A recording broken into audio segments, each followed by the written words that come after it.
Hemos estado hablando con Maynor Cabrera, un verdadero experto internacional en lo que es el análisis de la política fiscal. Hemos hablado de cómo se parte de una definición de ingreso de mercado y cómo llegamos hasta una definición de ingreso postfiscal después de haber analizado los impuestos directos, los impuestos indirectos, las transferencias, así como también los subsidios.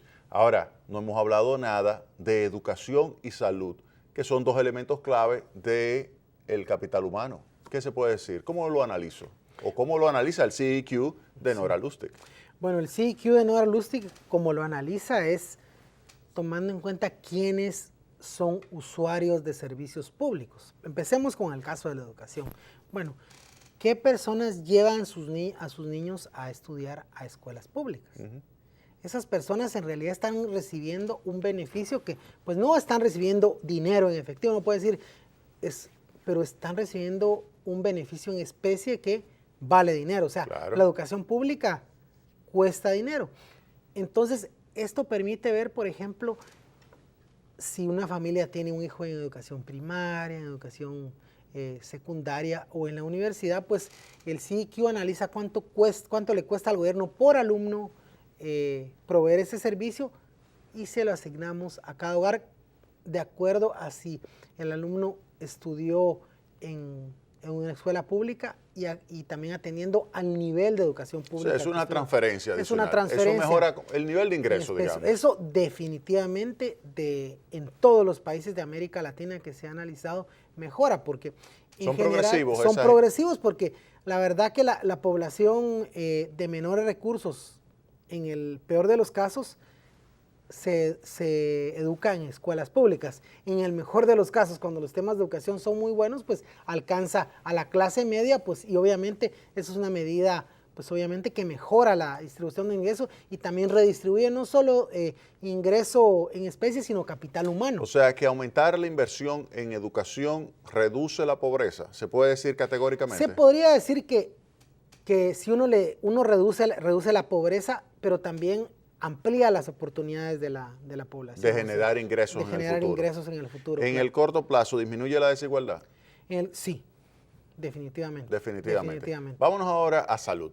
¿Qué se puede decir de salud? Salud, bueno, como se analiza la salud depende de cómo esté organizado los países. Regularmente los países tienen un sistema de salud contributiva, quiere decir que hay un seguro, ¿verdad? Entonces la gente paga un seguro y tiene derecho a un paquete de servicios, y un sistema no contributivo es decir que la salud es gratis, ¿verdad? O sea, entonces aquí depende, por ejemplo, de cuál es la cobertura de estos servicios de salud, qué tipo de beneficios están recibiendo, porque el paquete de salud puede ser un paquete muy reducido, entonces las personas solo tienen derecho a una aspirina, por ejemplo. No tienen derecho a hospitalizarse o cosas de ese tipo. Entonces se analiza cuánto está gastando el gobierno, a quienes cubre, ya sea con ese esquema de seguro o con ese esquema de salud gratuita, y entonces pues se ve ahí.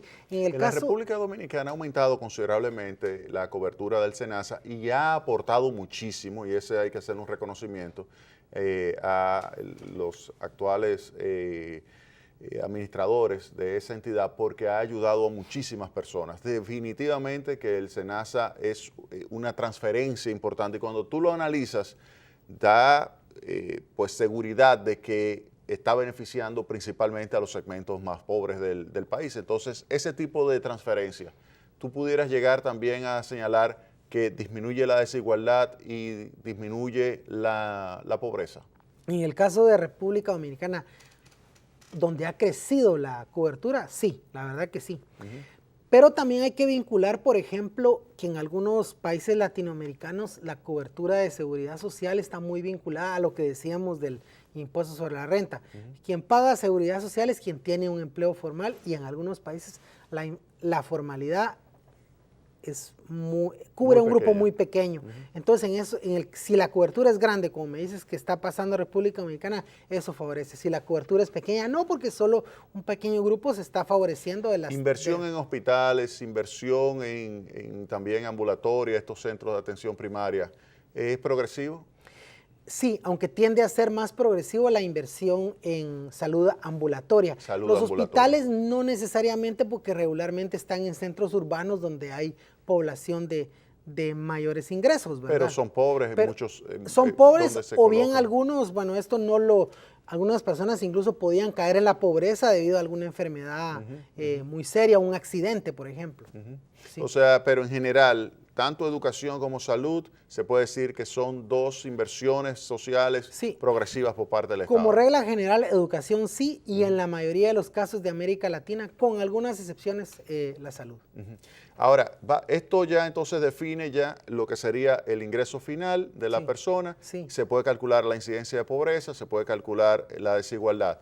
Simplemente, en un minuto, dime qué se puede hacer con el CEQ para mejorar la progresividad.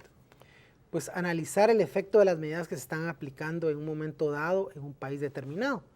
Y pues ahí vemos todo el espacio que puede dar de reforma para que un país se comprometa más con la equidad. Se puede ver si se está comprometiendo o no con la equidad y le da alineamientos de qué puede hacerse para comprometerse más con la misma. Minor, se nos acabó el tiempo. Simplemente darte las gracias, gracias porque sé que el aporte que tú has hecho a la República Dominicana trabajando con ese tema.